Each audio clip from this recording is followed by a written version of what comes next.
Olá para você que nos ouve pela Rádio Defensoria, eu sou Adriana Paulino e nós estamos aqui para mais uma edição do Entrevistas DPE. Como sempre, com muita informação, muito assunto, muito bate-papo informativo para deixar você sempre muito bem informado. Hoje nós vamos falar sobre o papel da enfermagem no cuidado humanizado e na escuta ativa na saúde mental. Assunto muito importante para você que nos acompanha. Então, senta aí que a nossa convidada de hoje já vai nos prestar todos esses esclarecimentos sobre o tema do assunto. Eu estou aqui com a professora Gleidilene Freitas, mestre em Ciência da Saúde pela Universidade Federal de Roraima. Seja muito bem-vinda, professora Gleidilene, ao Entrevistas DPE. Muito obrigada, querida. Gratidão pelo convite e em poder contribuir com vocês nessa tarde. Nós que ficamos honradas em recebê-la aqui, mesmo que seja por telefone, mas aí para a gente estar batendo esse papo e esclarecendo aí o tema do assunto. Professora, para o nosso começo de conversa, o que inspirou a criação do e-book, né, Experiências Acadêmicas em Saúde Mental, da subjetividade ao processo aí de enfermagem e como ele aborda aí o papel da enfermagem no cuidado humanizado? Então, eu atuo, hoje na Universidade Federal como professora substituta e lá sou uma das responsáveis pelo módulo de saúde mental. Então, desde a graduação, a gente consegue acompanhar os alunos na administração da disciplina em enfermagem e saúde mental. E esse e-book ele surgiu a partir das experiências dos acadêmicos dentro do campo de prática, que era ali no Centro de Atenção Psicossocial. E ali eles tiveram contato dentro do estágio supervisionado obrigatório, Então, o 5º ano da enfermagem aqui da universidade é um ano somente de estágios, É um momento deles colocarem em prática, Então, eles estão diretamente no campo de prática. Então, um dos campos que os acadêmicos eles passam é o Centro de Atenção Psicossocial, que é para trabalhar, a questão de saúde mental, lidar com pacientes, que precisam desse cuidado. Então, o e-book surgiu a partir daí, Então, eles passaram 2 semanas lá no Centro de Atenção Psicossocial, cada grupo, e aí eles tiveram contato com os pacientes, que já fazem um tratamento, considerado intensivo, que são os pacientes que participam de oficinas terapêuticas, e ali que precisam de um cuidado, mais a fundo. Então, eles tiveram esse contato, conseguiram acompanhar esses pacientes, desenvolver o cuidado, observar, a história e a singularidade de cada paciente, porque cada vida ali é uma história, Tudo tem um processo que fez esse indivíduo chegar onde ele está, Então, o nosso objetivo era justamente esse, trazer para que os acadêmicos, eles conversassem mesmo, tivessem essa conversa, essa escuta ativa ali dentro do Centro de Atenção Psicossocial com esses pacientes, criassem um vínculo esse período que eles estivessem lá para poder prestar o melhor atendimento de enfermagem. Sabendo que a enfermagem, nós tratamos com cuidado, Então, a enfermagem é cuidado. Então, eles traçaram um plano de cuidados pautado aqui as principais necessidades desse paciente. Então, no decorrer do diálogo, da escutativa, eles encontraram alguns problemas, como ansiedade, distúrbio no padrão de sono, processos familiares interrompidos, dificuldade de se relacionar com a família, entre os pacientes, Então, a partir dali, quando eles elencaram os problemas, eles começaram a traçar cuidados, como promover um contato, melhor com a família, como inserir a família no processo de cuidado desse indivíduo, sem prejudicar a saúde do mesmo, Então, foi a partir daí que surgiu, os estudos de caso, que eles começaram e apresentaram para a gente, apresentaram na instituição, e para não ficar, as pessoas precisam conhecer, para não ficar só no papel. Então, a gente escolheu transformar essa coletânea de estudos de casos em um e-book para publicação e publicamos. Muito bacana, até muito imprescindível, professora? Até porque na época da pandemia desencadeou muitos problemas de saúde, inclusive a saúde mental, Abalou muitos aí por conta daquele trauma que todos nós passamos e muitas pessoas ali desencadearam a ansiedade, problemas aí com a saúde mental e isso afetou muita gente, Isso. E é interessante, hoje nós temos não apenas esse e-book ele é focado a pacientes que já fazem acompanhamentos no Centro de Atenção Psicossocial, mas nós temos um outro, né, que foi lançado no ano passado, de 2024, que vai falar sobre o cuidado, né, assistência de enfermagem ao idoso, né, mas pautado também à saúde mental. Este foi desenvolvido lá no abrigo de idosos, né, que nós temos aqui no estado, que é gerenciado pelo governo do estado.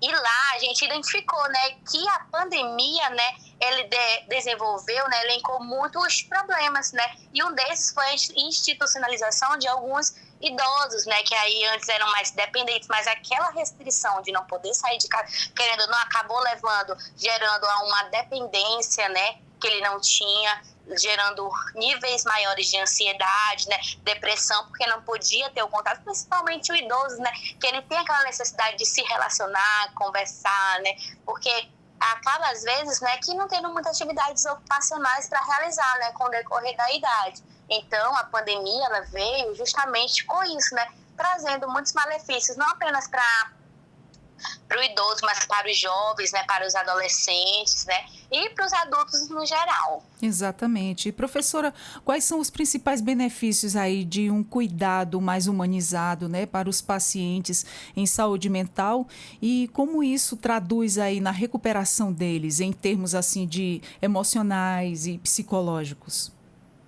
Então, quando a gente fala em cuidado de saúde mental, é algo muito interessante, porque todos nós precisamos desse cuidado em saúde mental. Não apenas o paciente, né, que ele pode estar ali fazendo um acompanhamento no CAPS, que foi diagnosticado com ansiedade, depressão, mas todos nós precisamos desse cuidado, né, identificar o que é que me faz bem.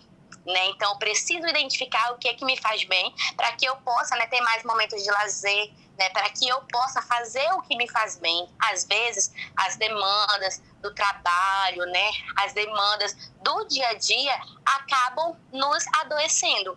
Então, um dos cuidados que a gente pode elencar, né, que a gente, quando a gente trabalha com a enfermagem, é identificar o que o indivíduo ele gosta de fazer e trazer isso para dentro da sua rotina. Não como algo que vai ser feito uma vez no mês. Não, mas algo que vai acontecer no dia a dia. Então, quando a gente fala em cuidado em saúde mental, desde a escutativa, nós trabalhamos com a aromaterapia, né, numa escutativa, por exemplo, né, então numa sala ambientalizada, né, com um aromatizador, né, com óleos essenciais que vão estimular, porque hoje os estudos eles já trazem que a aromaterapia ela tem uma influência na saúde mental. Então, tem óleos essenciais hoje que auxiliam para você dormir, né? Fazem aquela higiene, auxiliam nesse processo de higiene do sono, né? Então, tem óleos essenciais. Então, a gente trabalha o cuidado pautado nisso, né? No que as evidências científicas, elas trazem pra gente. Então, nós temos a aromaterapia, que ela auxilia tanto para controlar a ansiedade, ela auxilia também para diminuir os níveis de estresse, para auxiliar no momento do sono e ter um sono de qualidade. Para além disso, nós vamos ter também as terapias, né, como cozinhar. Cozinhar também é uma terapia que vai para algumas pessoas, né, eu não gosto de cozinhar.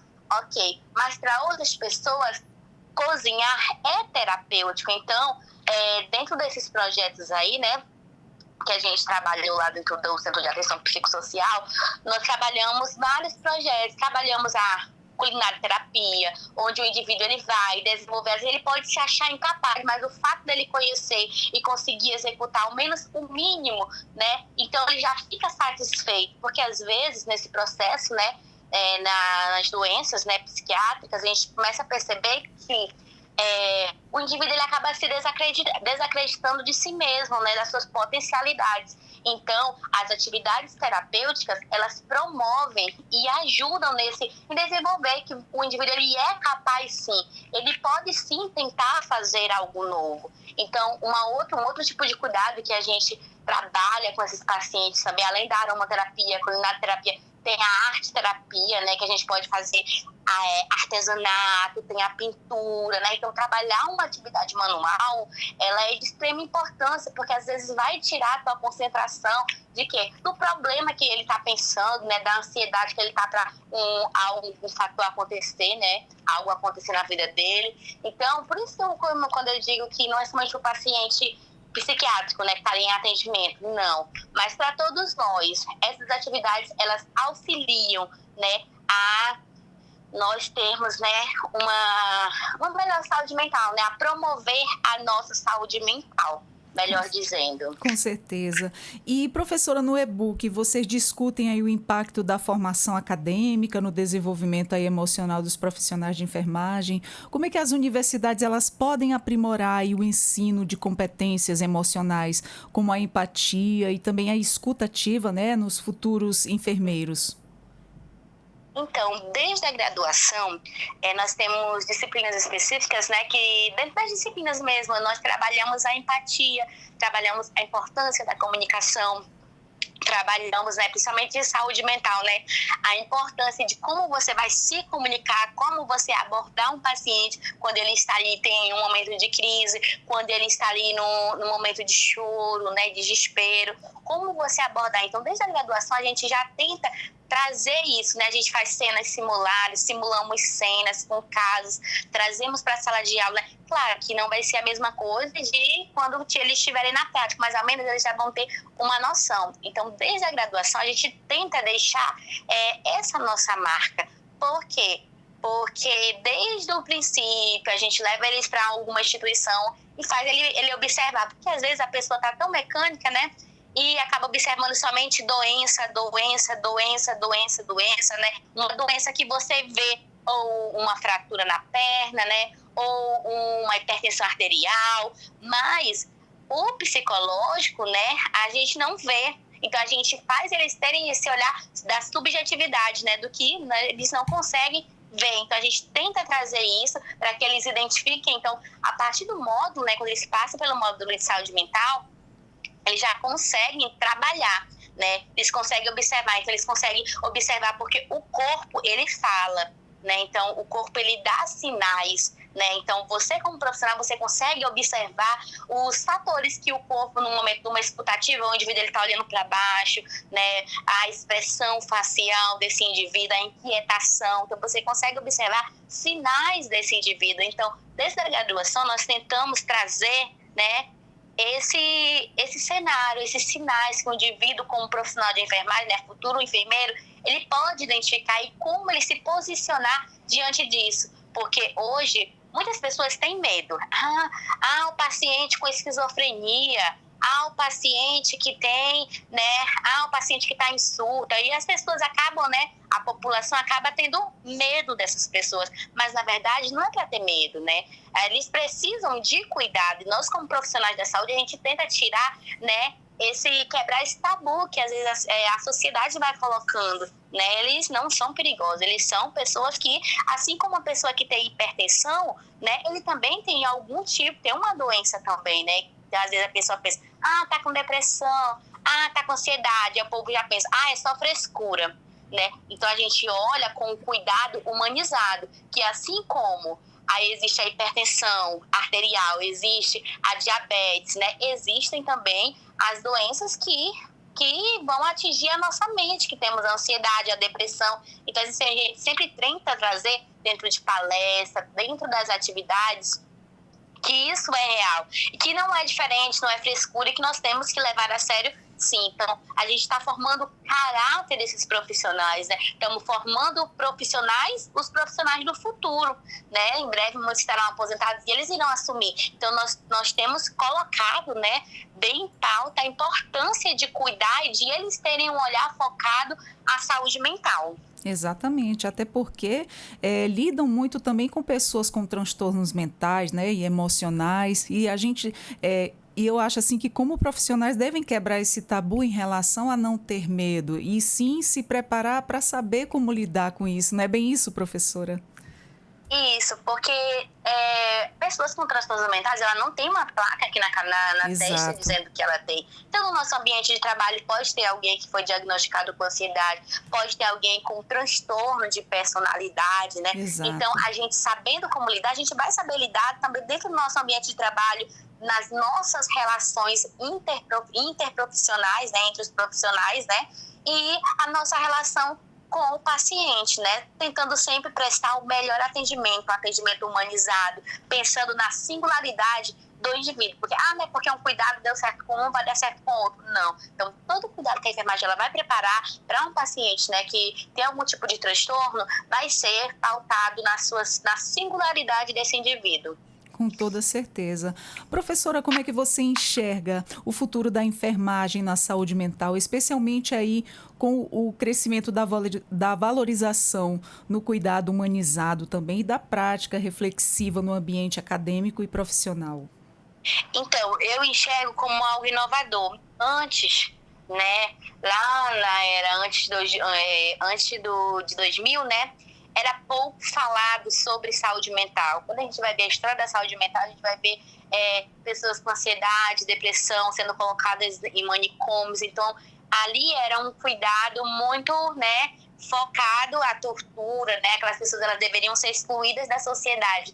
Mas hoje, com o ensino dentro das universidades, né, a valorização do cuidado humanizado, né, e a prática desse cuidado humanizado, eu vejo com uma perspectiva melhor, que hoje nós estamos formando enfermeiros humanizados, enfermeiros preparados para lidar com a saúde mental dos pacientes, formando enfermeiros prontos para promover saúde mental, né? Então, a partir das aulas, né, a partir das atividades que nós desenvolvemos, hoje nós temos uma Liga Acadêmica de Enfermagem e Saúde Mental da Universidade Federal, que nós trabalhamos com os próprios acadêmicos, né? Oficinas terapêuticas para promover saúde mental, que é justamente essa, né? O objetivo é esse, a gente cuida dos outros, mas a gente também tem que se cuidar. Então, vem o Exatamente. cuidado humanizado para com a gente também, né? Cuidar de quem Como cuida, né?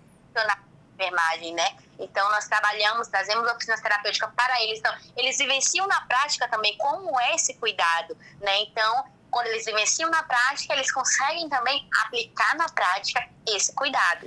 Isso é um avanço, né, professora? Bem diferente de há algumas décadas atrás, o Holocausto brasileiro era uma coisa desumana, né?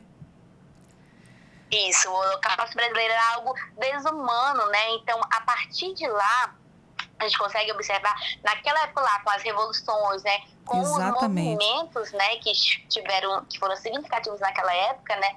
Presença de enfermeiros, né, que tiveram uma grande influência, a Exatamente. gente começou a ver que a arte-terapia, ela era um fator importante que auxiliava na promoção de saúde mental, porque lá no Hospital Dom Pedro II, por exemplo, né, que ele era um dos hospitais psiquiátricos mais temidos. A gente observou, né, que a Inise Silveira, ela fez o quê? Ela observou a importância da arte-terapia ali. Então, a gente consegue perceber bastante profissionais, né, que tiveram um destaque, né, em trazer que as atividades terapêuticas, promover saúde mental, também é nosso papel, não é papel do médico, não é papel somente do psicólogo ou somente do psiquiatra, né? Então, eu no meu cuidado de enfermagem, eu posso realizar essa assistência, não prestando atenção somente, não tendo foco somente na doença. Ele veio para uma consulta porque ele está com a pressão alta. Não, mas observar todo o contexto, né? Porque não é um modelo biomédico, mas é um modelo biopsicossocial, né? Então, nós temos que observar o paciente como um todo, né? Como um paciente com Exatamente. sentimentos, que ele tem uma família, ele está inserido no mercado de trabalho, né? Então, é observar todos esses fatores, não focando apenas na doença, mas focando em melhorar e e promover a saúde mental desse indivíduo. Exatamente. Isso é muito bom, né? Até porque a gente fica assim se colocando no lugar, a gente como paciente acaba que mexendo com o emocional, né? Fica aquela dúvida, meu Deus, o que é que eu tenho? Nossa, a pessoa fica ali mesmo, dá uma ansiedade, tem vários tipos de sensações ruins em não saber o que é que tem ainda e mexe muito, abala o emocional da pessoa, né? Você está doente ali, você não sabe o que é que você tem, fica logo pensando no pior. E com certeza, pensando nesse lado aí, trabalhar a saúde mental de cada paciente, ter esse olhar diferenciado, como a senhora acabou de falar, não pensar, não focar só na doença, mas também em todo aquele lado emocional do paciente, isso é um grande avanço, uma suma importância para quem recebe esse cuidado humanizado. Professora, algo que eu não lhe perguntei, que a senhora gostaria de estar enfatizando aqui para a gente estar finalizando o nosso bate-papo? Não, somente dizer mesmo que quando a gente fala em enfermagem, né, nós temos uma frase de Florence que diz assim: acho que os sentimentos se perdem nas palavras, acho que nós deveríamos ser transformados em ações que tragam resultados. Verdade. Então, é uma frase de Florence que ela fala que não é apenas ação, né? Não adianta eu ler, não é somente palavras, Verdade. mas eu tenho que transformar essas palavras em ações. Então, nós trouxemos esse e-book, né? Não apenas como palavras, mas para direcionar outros profissionais no cuidado, na prática, né? Que eles pudessem colocar em prática o que eles, né, vivenciaram, o cuidado humanizado e a assistência de enfermagem. Até porque nossas digitais, elas não se apagam das vidas que nós tocamos, né? Então, toda pessoa que nós vamos tocar, um paciente que nós vamos atender numa escutativa, né, num cuidado, pode ser numa urgência emergência, num centro de atenção psicossocial, na maternidade, numa atenção primária, na unidade básica de saúde, né? Nós sempre vamos tocar a pessoa de alguma forma, mas vai da gente, né, como profissional, dizer como eu quero tocar esse indivíduo, né, como eu quero ficar marcado. Então, hoje, às vezes, até um próprio atendimento ele pode ser um fato, né, um dos desencadeadores, um gatilho, né, para algum surto de um paciente, para um surto de transtorno de ansiedade, para uma síndrome do pânico, né? Então, a gente tem que repensar, sim, hoje, a nossa atitude como profissional, né? Como eu estou prestando essa assistência humanizada. Então, não é apenas olhar para a doença, é olhar para o indivíduo por inteiro, buscando promover saúde. Lembrando que ele é um indivíduo que tem sentimentos, ele tem família, né? E que ele está ali também precisando da nossa ajuda. E fragilizado, né? Professora, muito obrigada pela nossa conversa, por esses esclarecimentos, todas essas informações. Foi um prazer conversar com você. Muito obrigada, querida. Eu que agradeço pelo convite e muito obrigada. Precisando, sempre estaremos à disposição. Entrevistas DPE também está sempre de portas abertas para mais informações como essa. Bom, gente, nós conversamos com a professora Gleidilene Freitas, mestre em ciência da Universidade Federal. E nós vamos ficando por aqui com mais um Entrevistas DPE. Você acompanha também os nossos bate-papos pelo YouTube, Deezer e Spotify na Rádio Defensoria. Eu sou Adriana Paulino. Até a próxima. Tchau, tchau.